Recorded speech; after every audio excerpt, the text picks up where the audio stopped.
Ya, oke. Nah, sesuai dengan tema yang teman-teman sudah lihat di publikasi dan kita akan renungkan bersama pada tahun ini adalah bagaimana kita belajar untuk mengatasi ya, untuk mengatasi berbagai macam eh, baik itu karakter di dalam diri, ya hal-hal yang secara eksternal juga mempengaruhi hidup kita.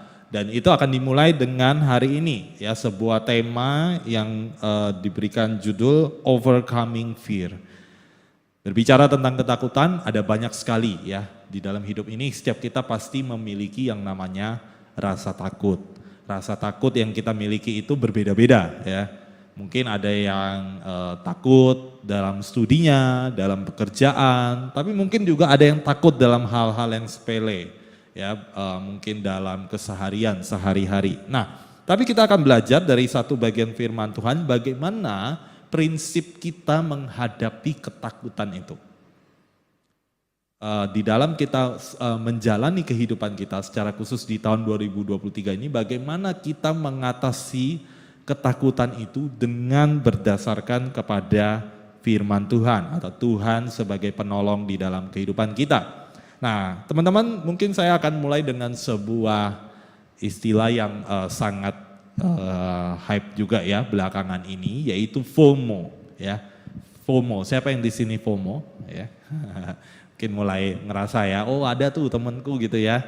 Nah, FOMO ini apa maksudnya teman-teman ya? Jadi FOMO ini adalah satu singkatan ya, fear of missing out. Jadi khotbah hari ini juga akan fokusnya kepada satu ketakutan saja. Karena kalau saya jabarkan banyak ketakutan yang lain ya, tidak akan bisa merangkum ya di dalam waktu yang singkat di dalam khotbah ini. Jadi apa yang kita takutkan secara khusus terhadap satu yang mungkin kita kehilangan ataupun kita ketinggalan akan sesuatu hal. Biasanya kalau orang mulai gitu ya, kemarin waktu acara tahun baru mulai itu ya, kalau ada main game atau apa gitu ya, main apa tuh kemarin kita sempat ya, anak-anak pemuda kita sempat bikin acara, lalu mulai ya kalau ada yang satu yang khawatir mau mulai ikut-ikutan temennya, gak mau ketinggalan gitu ya. Nah biasanya mulai disebut ya FOMO gitu ya. Nah tapi teman-teman lebih daripada itu ya, berbicara tentang fear of missing out ini sangat dialami oleh setiap kita anak-anak muda saat ini. Kita gak mau ketinggalan dari orang lain, apalagi dengan adanya perkembangan teknologi ini kita mudah iri terhadap pencapaian orang lain, kita mudah khawatir dan takut kalau jangan-jangan saya ini mulai menjadi pribadi yang dikucilkan, diabaikan, dan lain sebagainya. Nah hari ini kita akan belajar ya, terutama di dalam tahun 2023 ini ada banyak sekali aspek yang membuat kita mungkin merasa takut dan khawatir. Mungkin bagi teman-teman yang bekerja mulai sering dengar ya isu yang tadi sudah kita doakan tentang resesi, tentang perang yang belum usai. Tapi mungkin bagi teman-teman yang sedang kuliah atau apalagi yang SMA mungkin merasa masih jauh lah ya. Saya masih hidup dengan mama papa. Tapi mungkin ada banyak sekali ketakutan-ketakutan yang lain ya yang kita hadapi di dalam keluarga dan lain sebagainya. Dan itu semua terangkum bagaimana sebenarnya kita ini merasa tidak ingin diri kita ini terabaikan ataupun tersisihkan dan semacamnya. Jadi ketakutan-ketakutan yang berasal dari internal inilah yang coba kita renungkan bersama. Apa yang seharusnya anak-anak Tuhan lakukan ketika menghadapi ketakutan-ketakutan yang ada di dalam diri kita, terutama ketika ada faktor-faktor eksternal ya. Nah hari ini kita akan belajar dari dua tokoh Alkitab yang sudah kalian kenal, seharusnya kenal ya kalau kalian baca Alkitab, sering dengar dari sekolah minggu, bahkan dari remaja hingga pemuda, kita tahu yang namanya Raja Saul. Tahu ya teman-teman ya, Raja Saul dikenal sebagai raja pertama bangsa Israel pada waktu itu. Nah dia ini dari suku Benyamin itu adalah suku yang paling bungsu ya, paling bontot gitu ya. Tetapi dia memiliki satu perawakan dan potensi yang luar biasa. Sehingga dia diurapi menjadi seorang raja dan menjadi raja yang pertama pada waktu pemerintahan bangsa Israel. Lalu kita akan membandingkan sosok Raja Saul ini dengan Raja Daud. Raja Daud adalah pengganti daripada Raja Saul. Dan kalau teman-teman lihat nanti kita di dalam khotbah kita akan lihat kisah-kisah yang terjadi antara Raja Saul dan Raja Daud. Bagaimana sikap yang memperkenankan hati Tuhan, ya. Nah, jadi bagi yang belum tahu nanti boleh buka-buka lagi ya Alkitabnya di dalam kitab 1 Samuel ya. Di situ bercerita dengan sangat detail kisah antara Raja Daud dan Raja Saul. Nah, teman-teman sekilas saja Raja Saul itu pada waktu dia memerintah ya, kemudian dia melakukan sebuah kesalahan. Ya, dia melakukan sebuah kesalahan bahwa ketika dia harus berperang, umumnya mereka itu ketika menang perang, ya mereka itu mempersembahkan korban, persembahan, syukur kepada Tuhan, gitu kan, karena Tuhan sudah menyertai mereka. Tetapi seharusnya yang memberikan korban persembahan itu adalah Nabi Samuel pada waktu itu. Tetapi karena Saul itu tidak taat, dia akhirnya mengambil peran Nabi Samuel dan memberikan persembahan kepada Tuhan. Apakah salah? Mungkin sepintas sepertinya tidak salah, tetapi itu tidak sesuai dengan kehendak Tuhan. Jadi singkat cerita, Tuhan lebih memperkenan Daud untuk menjadi raja menggantikan Saul. Dan di dalam hal ini kita melihat bagaimana karakter Saul yang dipenuhi oleh ketakutan-ketakutan. Nah, apa saja ketakutan yang dialami pada waktu itu? Kita akan bahas satu persatu yang mungkin relate juga dengan kehidupan kita. Yang pertama adalah kita takut pada penilaian orang lain. Siapa yang di sini tidak pernah menilai orang lain? Pernah ya? Selama kita hidup, kita ketemu orang, pasti kita menilai orang lain. Ya, baik itu mungkin sesuatu hal yang baik atau sesuatu hal yang buruk, pasti tidak bisa lepas yang dari namanya penilaian. Nah, tetapi kita juga tidak bisa lepas dari yang namanya dinilai oleh orang lain. Nah, inilah yang membuat kalau ada orang-orang tertentu, ya setiap kita yang dilanda oleh ketakutan, kita mungkin takut. Oh, jangan-jangan saya ini nanti dinilai jelek sama teman saya, sahabat saya. Oh, kalau saya pelayanan, kalau jelek nanti saya dinilai gak bisa pelayanan dan lain sebagainya. Ada banyak sekali ya ketakutan di dalam menghadapi penilaian orang lain. Nah, belum lagi kalau saya cerita ya seorang hamba Tuhan, ya biasanya itu punya satu istilah kami ya kalau di seminari itu biasanya disebut hamba Tuhan itu seperti seekor ikan. Nah, kenapa disebut sebagai seekor ikan? Ya karena dia berenang di mana-mana. Tapi ikan di dalam akuarium. Siapa yang di sini suka pelihara ikan di dalam akuarium? Gak ada ya? Memang sudah beda zaman ya sekarang ya. Ya, siapa yang masih suka pelihara ikan di akuarium? Ikan di dalam akuarium itu bisa dilihat ya, terbuka. Dan akuarium itu tertutup ya, maksudnya itu bukan akuarium kan. Akuarium itu bening, bisa dilihat dari luar apa yang dilakukan oleh ikan tersebut.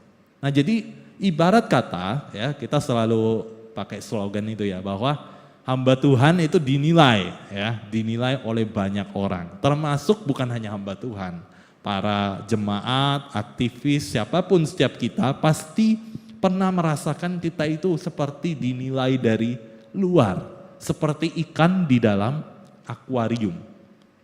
Maka kita berusaha untuk menampilkan yang terbaik dari diri kita.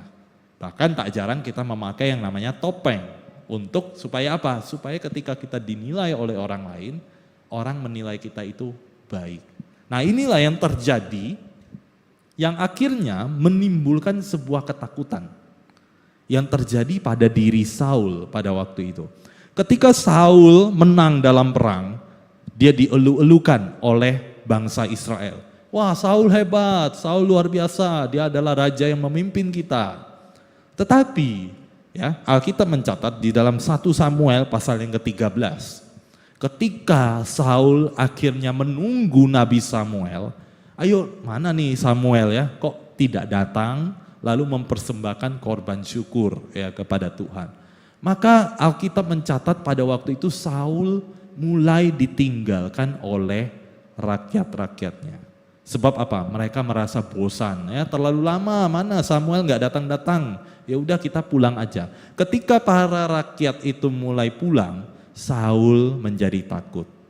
Ya, dikatakan Saul takut karena apa? Karena dia takut dinilai tidak cakap di dalam memimpin. Akhirnya dia mengambil inisiatif sendiri, memberikan persembahan itu berdasarkan maunya dia. Lalu kemudian Samuel datang terlambat, lalu kemudian Samuel berkata, "Mengapa engkau mendahului tugas seorang nabi untuk memberikan persembahan kepada Tuhan?" Lalu Saul menjawab, "Rakyat-rakyat ini mulai mau meninggalkan tempat ini. Aku takut kalau rakyat itu menjadi marah dan mereka tidak respect terhadap aku sebagai seorang raja." Tetapi Nabi Samuel menegur Saul. Dia berkata bahwa kamu lebih memilih takut kepada rakyat daripada takut kepada Allah. Dia berani mendahului tugas seorang nabi memberikan persembahan itu karena dia takut kepada rakyatnya, tapi dia tidak takut kepada Allah. Maka teman-teman berbicara tentang penilaian, ya, penilaian terhadap orang lain, penilaian dari orang lain kepada diri kita, itu seringkali membuat kita resah. Ada sebuah istilah yang sangat menarik ya, dikatakan bahwa seringkali kita itu menjadi Kristen yang bunglon. Tahu bunglon? Ya, bunglon itu bisa meniru, ya, bisa menyesuaikan di mana tempat dia berada, ya, warnanya, ya, warna tubuhnya, sehingga kita tidak bisa menyadari bahwa bunglon itu ada di situ. Nah, tetapi yang mau saya tekankan di sini bahwa seringkali kita itu tergoda untuk ikut standar penilaian orang lain. Kalau orang lain berkata A, kita ikut. Kalau orang lain berkata B, kita ikut. Meskipun A dan B seringkali bertentangan. Pernah nggak kita mengalami hal demikian? Maka kalau kita sering ya ikut kepada penilaian orang lain atau istilahnya people pleaser, ya, suka nyenengin orang lain tanpa memperhatikan standar yang benar, maka kita termasuk Kristen yang bunglon, ya.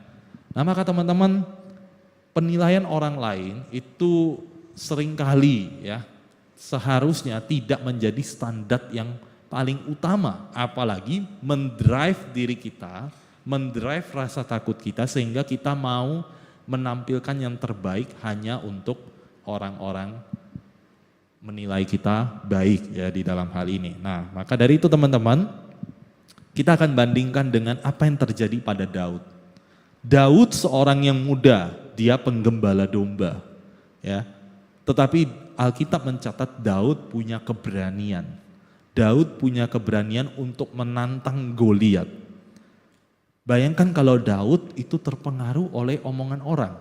Saudara-saudaranya mengatakan, "Sudah kamu pulang saja, kamu antar makanan saja, kamu itu kecil, kamu itu gak mungkin bisa ikut perang."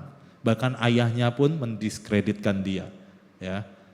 Bahkan orang-orang di sekitar pun pasti tidak akan menganggap bahwa Daud itu bisa berperang pada waktu itu. Bayangkan kalau Daud adalah seorang yang hidup di dalam rasa takut terhadap penilaian orang lain, apa yang dia akan lakukan? Seharusnya Daud menjadi orang yang minder, yang tidak berani melakukan segala sesuatu. Tetapi Daud tidak hidup dari rasa takut terhadap penilaian orang lain. Dia meyakini apa yang benar bahwa Tuhan bersama-sama dengan dia dan dia maju di dalam perang. Diketawain gak? Diketawain ya. Loh, Goliat sendiri ketawain. Kenapa nih bangsa Israel kok mengirimkan cacing ya, istilahnya ya, yang kecil, yang gak berarti apa-apa, yang secara sosial pasti dipandang sebelah mata. Tetapi Daud dengan standar yang benar dia maju dan dia menang bersama dengan Tuhan. Dia menang melawan Goliat dan dia tidak hidup di dalam penilaian orang lain. Nah, maka dari itu teman-teman, bagian yang pertama, bagaimana cara kita mengatasi ya rasa takut kita secara khusus terhadap penilaian orang lain.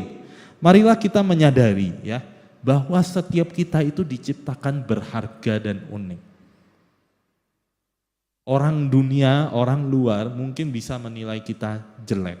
Orang di gereja pun bisa menilai kita jelek. Tapi ingat selalu bahwa setiap kita itu punya keunikan yang berbeda satu dengan yang lain. Maka dari itu teman-teman, kita tidak bisa hidup dengan aku mau seperti orang itu. Orang itu bisa segala hal. Tetapi kenyataannya kita nggak bisa melakukan hal itu. Ya. Nah, kita tidak boleh hidup di dalam standar penilaian orang lain ataupun membandingkan diri kita dengan orang lain. Karena setiap kita adalah berharga dan unik. Setiap orang punya kelebihan, punya kelemahan. Kalau kita menyadari kelemahan kita nggak perlu takut terhadap penilaian orang lain. Karena memang saya tidak lebih di bagian yang satu, tetapi saya punya kelebihan di bagian yang lain. Yang mungkin orang lain tidak miliki. Dengan rasa syukur itu, maka kita bisa mengatasi segala ketakutan. Kita nggak perlu mengikuti penilaian orang lain, kita nggak perlu merasa saya harus menjadi orang lain dan memakai topeng di dalam kehidupan saya, tapi inilah saya apa adanya di hadapan Tuhan. Dan saya percaya Tuhan akan menolong setiap kita ya dengan segala keunikan dan talenta yang kita miliki. Lalu yang kedua bagaimana? Seharusnya kita hidup dengan prinsip kebenaran firman Tuhan. Jadi kalau orang-orang di sekitar kita katakan, ada apa-apalah ke gereja kok harus on time misalkan gitu ya. Gak apa-apa lah gak pelayanan gitu ya. Kan kamu yang penting datang ke gereja. Lalu kalau kita ikut di dalam standar penilaian orang lain, apa yang kita lakukan? Kita mungkin ogah-ogahan ke gereja dan lain sebagainya. Ya, atau dalam pekerjaan, dalam kuliah ya. Kita kalau ikut dengan standar orang lain, itu enggak akan pernah ada habisnya. Tetapi hiduplah dengan prinsip firman Tuhan yang benar. Kalau saya sudah melakukan prinsip firman Tuhan yang benar, maka saya enggak perlu takut salah. Saya enggak perlu takut dinilai jelek oleh orang lain. Saya enggak perlu takut dianggap sok suci. Rajin sekali kamu ke gereja, wah kamu ternyata aktif sekali di gereja ya. Mendingan kayak kita hang out tiap minggu, kita main basket dan lain sebagainya. Tapi kalau kita hidup dengan prinsip yang benar, kita nggak perlu takut terhadap penilaian orang lain. Sebab apa? Sebab Tuhan yang menilai kita. Jadi kita memilih untuk dinilai orang lain atau dinilai oleh Tuhan. Teman-teman bisa jawab sendiri. Ya, kalau kita masih hidup di dalam standar penilaian orang lain dan mengabaikan penilaian Tuhan, maka kita hidup seperti Saul. Tetapi kalau kita belajar dari Daud, kita hidup di dalam penilaiannya Tuhan. Tuhan berkehendak terhadap Daud, maka dia bisa menang atas Goliat. Yang kedua, selain terhadap penilaian orang lain, kita seringkali juga takut terhadap pencapaian orang lain. Ya. Jadi FOMO itu banyak sisi ya kalau teman-teman lihat ya. Selain kita mungkin takut dinilai orang lain, kita juga melihat keluar. Kita takut, wah si ini dia udah dapat kerja, dapat penghasilan yang tinggi, kok aku masih segini-segini saja misalkan gitu. Oh si ini ternyata dia kuliahnya bisa 2 tahun misalkan gitu ya, canda ya, nggak ada sekarang kuliah 2 tahun ya. 2 tahun udah lulus, kok aku 7 tahun nggak lulus-lulus misalkan gitu ya. Kita sering membandingkan diri kita, pencapaian kita dengan pencapaian orang lain. Nah hal inilah yang terjadi kepada Saul ya. Ketika Daud menang atas Goliat, kemudian orang menjadi apa? Respect terhadap Daud. Wah Daud ini orangnya luar biasa ya, dipakai oleh Tuhan dengan luar biasa. Sampai akhirnya Daud itu menolong bangsa Israel untuk menghadapi pertempuran-pertempuran yang ada pada waktu itu. Dan Daud dikatakan mengalahkan berlaksa-laksa. Sedangkan Saul hanya beribu-ribu. Jadi laksa itu puluhan ribu gitu ya. Lalu ketika Saul mendengar perkataan rakyat tersebut, apa yang terjadi kepada Saul? Dia menjadi iri, dia menjadi marah, dia menjadi takut. Jangan-jangan posisi rajaku ini akan diambil oleh Daud suatu ketika. Dengan perasaan takut yang muncul dalam dirinya terhadap pencapaian orang lain, itulah yang akhirnya membuat Saul semakin jauh dari Tuhan. Dia tidak berbalik dan menyadari kesalahannya, tetapi dia berusaha untuk membunuh Daud. Caranya bagaimana? Daud diminta ikut berperang di barisan paling depan. Kalau kalian tahu ya film-film perang, biasanya banyak mati itu kan barisan yang paling depan ya. Paling cepat mati. Dia berharap Daud bisa mati. Tetapi Tuhan menyertai Daud. Daud justru memimpin pasukan itu dan menang. Terus menang dan terus menang. Akhirnya ini membawa Saul semakin gelisah, semakin takut. Dia takut posisi rajanya digeser dan pada akhirnya ketakutan itulah yang mendrive dan membawa Saul kehilangan posisi rajanya karena dia semakin tidak berkenan di hadapan Tuhan. Lalu ketika Daud biasanya selalu memainkan kecapi untuk Saul. Ketika dia merasa marah, dia merasa gelisah, dia minta Daud untuk memainkan kecapi. Satu ketika Saul teringat ya kepada Daud, jangan-jangan Daud ini nanti akan menggeser posisi saya sebagai raja. Lalu kemudian dia ambil tombak dan dia ingin membunuh Daud. Dia melemparkannya tetapi tidak kena gitu ya, meleset gitu. Lalu bagaimana kita melihat di situ Daud ya sempat melarikan diri ya, takut ya karena mau dibunuh oleh Saul pada waktu itu. Tetapi kita melihat bahwa di sini ya kita mulai dengan satu hal yang kedua, yaitu bagaimana kita melihat pencapaian orang lain. Ada istilah yang menarik yang disebut dengan crab mentality. Mungkin kalau teman-teman yang kuliah ada yang pernah mendengar istilah ini ya. Jadi kalau kepiting itu dimasukin di dalam satu ember, kepiting itu rame gitu ya di dalam. Apa yang dilakukan oleh kepiting itu? Kepiting itu pasti berusaha untuk naik gitu ya. Naik keluar dengan menggunakan capitnya itu ya. Lalu ketika dia sudah naik, apa yang dilakukan oleh teman-temannya? Jadi crab mentality ini maksudnya biasanya kebiasaan kepiting itu, kalau ada satu yang sudah mau keluar dari embernya, kan mereka pasti satunya tuh keluarnya itu mijak-mijak temennya gitu ya, pokoknya saling numpuk gitu ya. Nah temennya yang lain ini nahan dia, supaya apa? Gak keluar, gak boleh keluar, gak boleh bebas, ya saling tarik-menarik gitu ya. Nah ini yang dimaksud dengan crab mentality ini bagaimana kita melihat pencapaian orang lain. Ketika kita melihat orang lain sukses, apa yang menjadi respon kita? Apakah kita timbul rasa iri, kita takut kalau saya tidak bisa seperti dia bagaimana? Maka seringkali muncul ya orang-orang yang mulai saling menjatuhkan, mulai saling menjelekkan satu dengan yang lain. Supaya apa? Supaya dia tidak bisa sukses. Kalau dalam berdagang kan kayak gitu ya, kalau dagangannya mendekati atau sama, ya mulai saling menjelekkan. Supaya apa? Supaya dia tidak bisa sukses. Nah, kalau kita takut kepada pencapaian orang lain dan kita didrive oleh rasa takut kita, maka kita akan berlaku demikian. Kita akan mulai menjatuhkan orang lain dan tidak ingin orang lain sukses. Tapi apa yang dilakukan oleh Daud pada waktu itu? Ketika Saul berusaha membunuhnya, ya, apa yang dilakukan oleh Daud? Daud tidak membalas. Ya.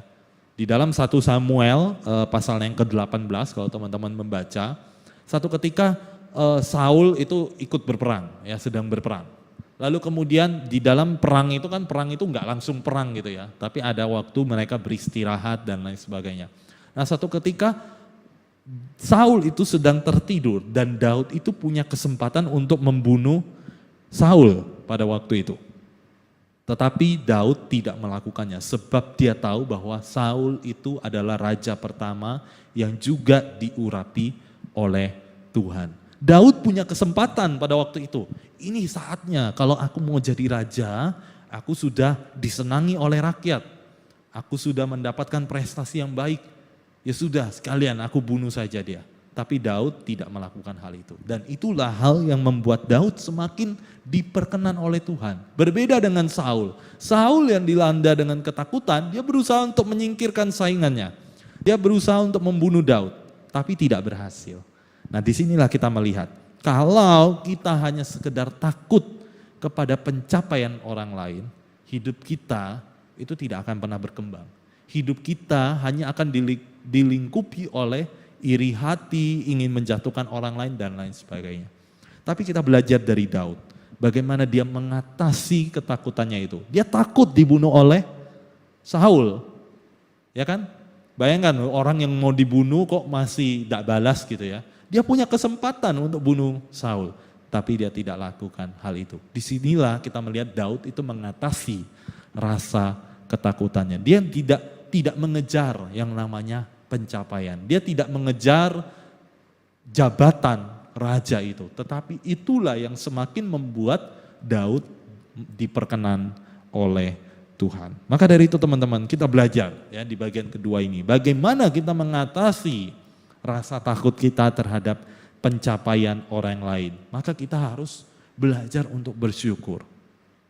Saya selalu belajar ya ketika di dalam kehidupan selama saya sekitar 30-an tahun ini ya. Banyak sekali melihat mungkin ada teman yang sukses, ada yang berhasil, ada yang sekarang sudah punya rumah mewah, punya mobil mewah dan lain sebagainya. Terkadang itu bisa membuat kita berpikir, oh iya ya, kenapa saya nggak bisa seperti dia ya gitu ya.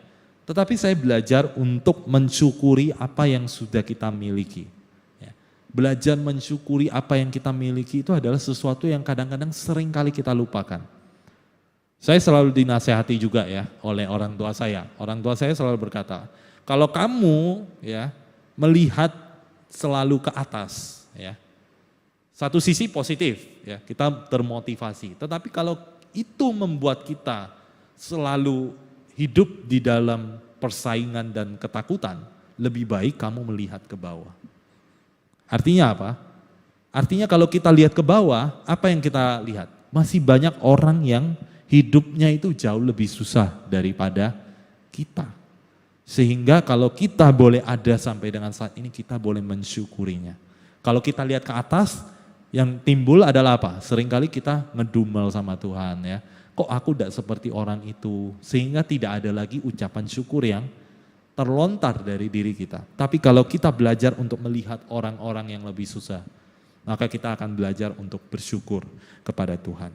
Maka untuk mengatasi ketakutan itu, jangan lihat pencapaian orang lain yang mungkin tidak menjadi bagian hidup kita. Tapi mulailah belajar dengan apa yang Tuhan sudah berikan di dalam kehidupan kita. Lalu yang kedua ya, seperti yang tadi saya bilang, hidup dengan melihat ke bawah bukan ke atas sehingga kita tidak menjadi takut terhadap pencapaian orang lain. Belajarlah seperti Daud. Daud tidak mengejar jabatan, tetapi Tuhanlah yang memperkenannya. Sehingga di dalam kehidupan kita, kita tidak mengejar dengan begitu ambisius sampai kita selalu membandingkan hidup kita dengan orang lain, tetapi biarlah Tuhan yang memimpin langkah hidup kita. Saya percaya langkah hidup teman-teman semua dipimpin oleh Tuhan. Dan disitulah kita akan belajar di bagian yang terakhir, bahwa apa yang terjadi ya, bahwa ketika Saul ya merasa takut terhadap Daud, dia takut karena Tuhan sudah tidak menyertainya. Tetapi Tuhan menyertai Daud. Ketika Saul hendak membunuh Daud, tapi tidak pernah berhasil. Karena apa? Tuhan menyertai Daud. Nah teman-teman, kita seringkali merasa kita takut ketinggalan terhadap teman-teman kita yang lain, kita takut terhadap penilaian orang lain, kita takut missing out. Tapi kita lupa, kita seringkali mengabaikan ya. Di dalam kehidupan kita, kita merasa bahwa missing God itu sesuatu yang biasa.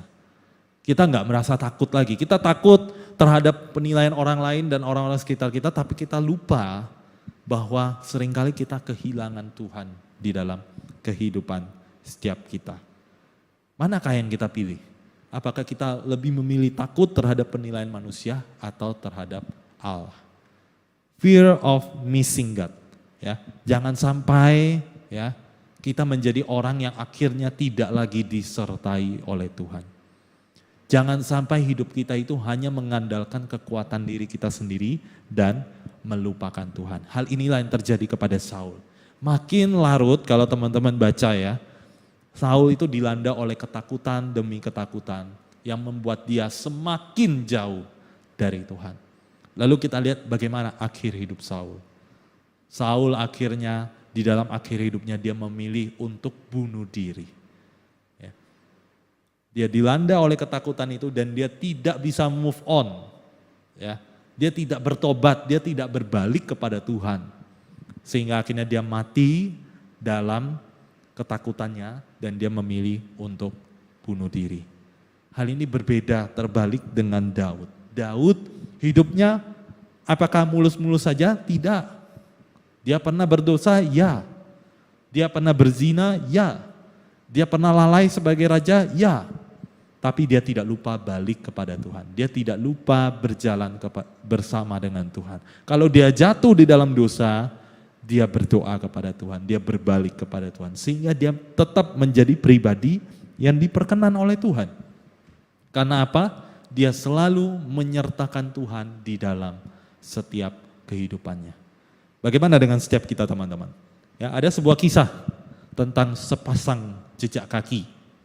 Ya, seorang anak muda, kemudian di dalam kisah fiktif ini ya, dia itu awalnya berjalan bersama dengan Tuhan di sebuah pasir ya, di sebuah pantai lah kalau kita bisa bilang seperti itu ya. Dia berjalan bersama dengan Tuhan dan awalnya dia penuh dengan sukacita ketika dia berjalan bersama dengan Tuhan. Bahwa Tuhan menyertai langkah hidupnya. Lalu singkat cerita ketika dia mulai berjalan dan terus berjalan, dia mulai merasa kelelahan.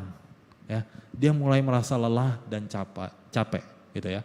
Lalu kemudian sambil dia berjalan kok dia melihat, kok sekarang hanya tinggal sepasang jejak kaki.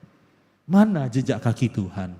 Tadi saya jalan sama Tuhan, kok sekarang hanya sepasang jejak kaki saja. Saya lelah Tuhan, tolong saya lelah dengan kehidupan ini. Kemana engkau Tuhan? Lalu kemudian tiba-tiba dia mendengar sebuah suara, aku di sini. Suara Tuhan berkata kepada dia, aku di sini, aku bersama-sama dengan kamu. Loh Tuhan, kok aku cuma lihat sepasang jejak kaki, aku gak lihat engkau lagi. Loh, gimana? Lalu kemudian Tuhan berkata kepadanya, sepasang jejak kaki ini adalah jejak kakiku yang sedang menggendongmu. Ya. Jadi ketika dia sedang lelah, Tuhan tidak meninggalkan dia. Justru sepasang jejak kaki ini adalah jejak kaki Tuhan yang sedang menggendong dan menopang dia. Sehingga anak muda itu tersadar, oh iya, bahwa seharusnya saya punya mindset yang benar, yaitu hidup selalu menyertakan Tuhan. Sebab apa? Tuhan tidak pernah meninggalkan kita. Bagaimana dengan setiap kita anak-anak muda di tempat ini? Kita belajar di tahun ini, melangkahkan tahun 2023 ini. Apakah kita mau didrive oleh rasa takut kita, atau kita mau sungguh-sungguh menyertakan Tuhan di dalam setiap hidup kita, sehingga kita bisa mengatasi segala ketakutan itu. Seperti Daud yang tidak takut sebab Tuhan menyertai dia. Maka dari itu teman-teman, seorang pernah berkata bahwa neraka yang paling mengerikan itu bukanlah soal api neraka dan lain sebagainya, tapi soal ketiadaan Allah di dalam hidup kita. Jangan sampai hidup kita sebagai anak-anak muda tidak menyertakan Tuhan. Sebab apa? Itu jauh lebih mengerikan daripada yang namanya neraka. Kita sudah belajar dari tokoh Alkitab, belajar dari kehidupan Saul. Dan disinilah kita melihat bahwa kematian Kristus itulah yang telah membebaskan kita dan memberikan keselamatan. Kita dulu terpisah oleh Allah. Kalau kita terpisah oleh Allah berarti kita tidak ada punya Tuhan di dalam kehidupan kita. Tetapi melalui kematian Kristus itulah yang mempersatukan kembali hubungan kita dengan Allah. Sehingga kita bisa hidup menyertakan Tuhan itu semua oleh karena anugerah dari kematian dan pengorbanan Kristus di atas kayu salib. Maka dari itu teman-teman, marilah kita mengawali tahun ini bukan dengan ketakutan, bukan dengan sebuah rasa yang membuat kita didrive oleh penilaian dan pencapaian orang lain. Tetapi mulailah tahun ini dengan sebuah keyakinan bahwa Tuhan ada bersama dengan saya dan saya mau berjalan bersama-sama dengan Allah. Kiranya firman Tuhan hari ini boleh sekali lagi menguatkan kita di tahun yang baru ini untuk boleh selalu berjalan bersama dengan Tuhan. Ada amin? Mau berjalan bersama dengan Tuhan di tahun ini? Tuhan menyertai setiap kita. Mari kita berdoa. Tuhan, terima kasih untuk kebenaran firman-Mu yang sekali lagi boleh menguatkan kami. Mungkin di dalam tahun ini ada banyak sekali hal-hal yang ingin kami capai. Ada banyak sekali hal-hal yang sudah kami rencanakan. Tetapi biarlah kami memulai tahun ini dengan sebuah keyakinan bahwa kami mau berjalan bersama-sama dengan Tuhan. Ada banyak ketakutan, ada banyak tantangan yang menghadang setiap kami di masa yang akan datang. Tapi kami percaya kami bisa mengatasinya dengan berjalan bersama-sama dengan Tuhan. Kami tidak mau dilanda oleh rasa ketakutan. Kami tidak mau hidup dengan standar yang tidak benar. Kami mau belajar untuk berpegang kepada Tuhan yang benar, kepada firman Tuhan di dalam kehidupan setiap kami. Tolonglah anak-anak-Mu di tempat ini, di dalam keseharian mereka, di dalam studi dan pekerjaan mereka, biar mereka boleh hidup dengan menyertakan Tuhan, mengandalkan Tuhan di dalam kehidupan setiap mereka, baik itu di dalam kuliah maupun di dalam sekolah dan juga di dalam pekerjaan. Terima kasih ya Tuhan, suara manusia sudah berlalu, tapi kami percaya firman Tuhan itu adalah yang kekal dan untuk selama-lamanya. Kami berdoa dan bersyukur hanya di dalam nama Tuhan Yesus. Amin.